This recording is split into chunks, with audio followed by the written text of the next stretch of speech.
साहब जी भील।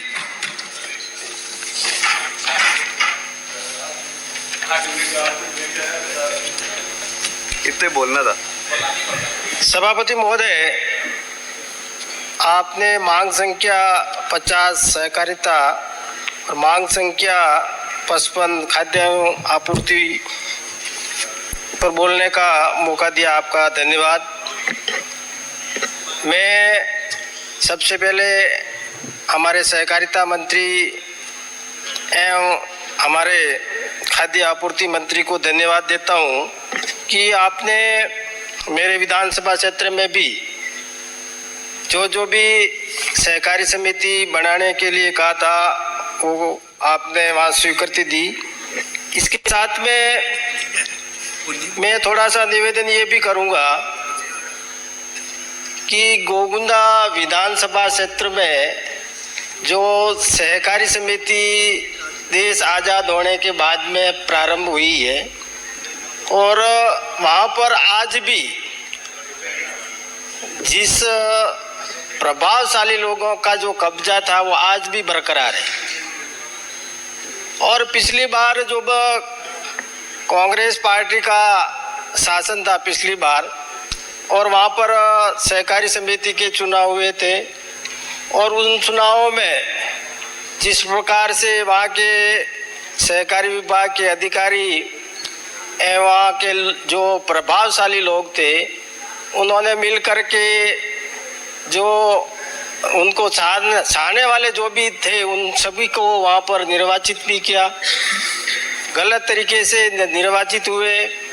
उसके बाद में कई लोगों की जांच भी हुई और उस जांच में वो अयोग्य भी घोषित हुए और अयोग्य घोषित होने के बाद में कोई न्यायालय में भी गए और न्यायालय की शरण में आज वो जीवित हैं।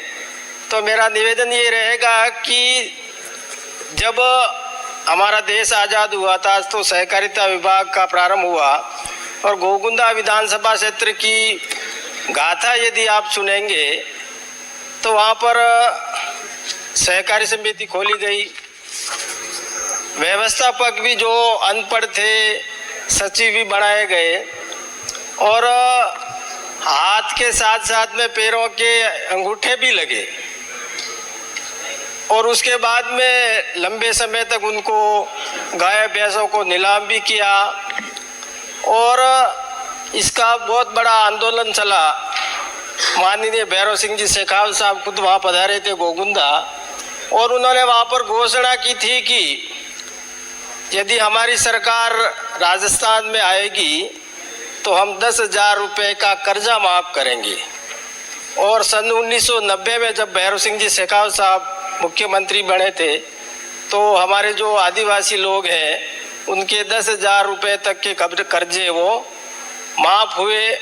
और आज भी हालत ये है, जो हमारे सहकारी समिति का सदस्य है और आज भी उनके नाम से लोन लेने वाला कोई है, नाम उनके है और जब कभी भी वसूली होती है तो उन लोगों से ही हो रही है।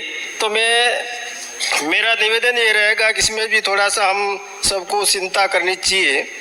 इसके अलावा आपने देखा होगा कि हमारे उदयपुर में भूमि विकास बैंक संचालित होती थी। उस भूमि विकास बैंक के माध्यम से हमारे को ट्रैक्टर के लोन भी मिलते थे, पंप इंजन के भी हमारे को वहाँ लोन मिलते थे, खेती के सुधार के भी हमारे वहाँ पर लोन मिलते थे। लेकिन इन प्रभावशाली लोगों ने उस पर कब्जा करके आज उसके ताला लग गया है सहकारी भूमि विकास बैंक उदयपुर का। उसके दोषी हैं जो हमारे विपक्ष में बैठे हुए लोग हैं उनके। और इसके अलावा मैं एक निवेदन और भी करूंगा कि जिस प्रकार से सहकारी समिति में आम प्रत्येक वर्ष के लास्ट में उसको आम सभा होनी चाहिए, आम सभा में आपके लेखा जोखा होना चाहिए, लेकिन आज किसी प्रकार का कोई लेखा जोखा हो रहा है, ना आम सभा हो रही है, ना लाभांश का वितरण हो रहा है। इस प्रकार से यहाँ पर ऐसा हो रहा है। इसके अलावा गोगुंदा जो हमारी जो सहकारी समिति है जिसमें लगभग 10 ग्राम पंचायतें सम्मिलित है और पिछले 3-4 साल पहले उस सहकारी समिति में कोई गबन का मामला हुआ था और गबन के मामला होने के बाद में वहाँ के जो कर्मचारी हैं या जो वहाँ पर जो निर्वाचित लोग हैं उन्होंने ताला या बंद था लेकिन ऊपर से खिड़की तोड़ करके एक चोरी का इल्जाम लगा करके एफआईआर दर्ज करवा दी, वो रिकॉर्ड है वो चोरी हो गया। इस प्रकार से वहाँ गोरख धंधा चल रहा है।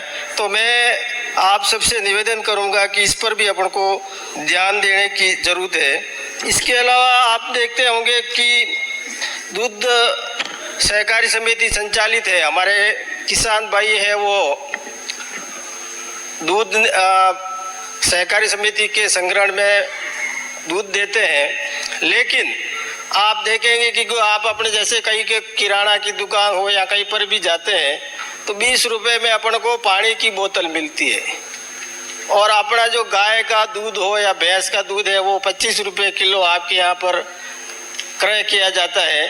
तो इसमें मैं आप देखेंगे कि भाई आज जो किसान है वो सुबह कितनी बजे उठता है, कितनी बजे वो सोता है, उसके पशु को कैसे देखभाल करता है, उसके खाने का जो भी व्यवस्था करता है, दिन भर उसके साथ में रहता है और उसका जो भाव होता है उस प्रकार से मिलता है। तो मैं मंत्री जी से निवेदन करूंगा कि इसमें भी हमारे को बढ़ोतरी करनी चाहिए।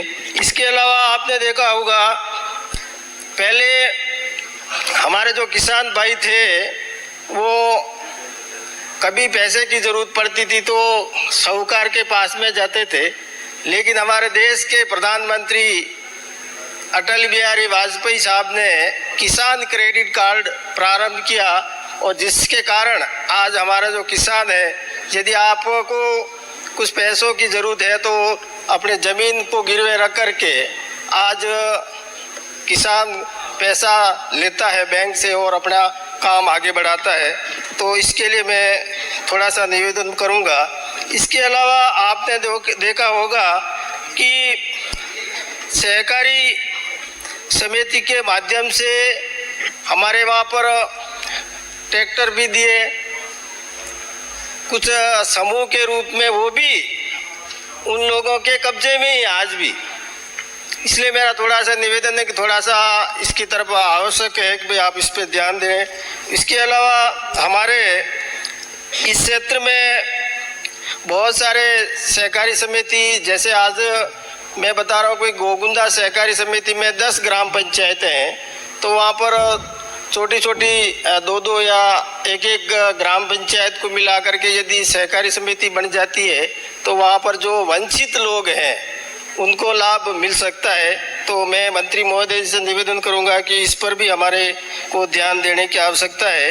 इसके अलावा आपने देखा होगा कि हमारे जो किसान भाई हैं उनको पूर्व की सरकार में जो जिन्होंने सहकारी समिति या अन्य प्रकार से जो लोन ले रखा था तो उसका बीमा होता था और बीमे के रूप में यदि किसान की मृत्यु हो जाती थी तो उसका जो भी लोन होता उसकी भरपाई हो जाती थी, लेकिन पिछली सरकार ने इस बीमे को बंद कर दिया। तो मैं मंत्री जी से निवेदन करूंगा कि इसको भी वापस प्रारंभ करने की कृपा करावें।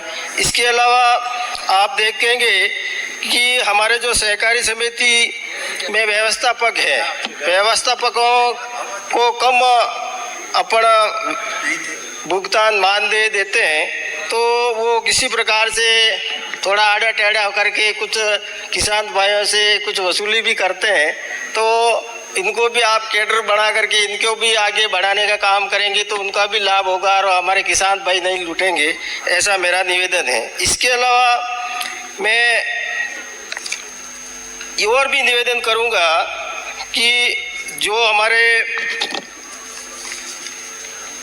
गोगुंदा में जो सहकारी समिति के चुनाव हैं, हो सके तो आप ऐसी कोई प्रक्रिया करें ताकि वापस निष्पक्ष सहकारी समिति के चुनाव हो, ऐसा मेरी मांग है। इसके अलावा सहकारी ऋण जमा कराने की अंतिम तिथि 31 मार्च है, उसको बढ़ाने कर 31 जून तक की जाए ताकि हमारे जो किसान भाई है अभी गेहूँ हो या चना हो या सरसों है वो बेचेंगे और उसके बाद में जाकर के जो भी आपका जो बकाया है वो जमा हो पाएगा। आपका आभार, धन्यवाद, जय हिंद। Thank you. श्री सुभाष जी गर्ग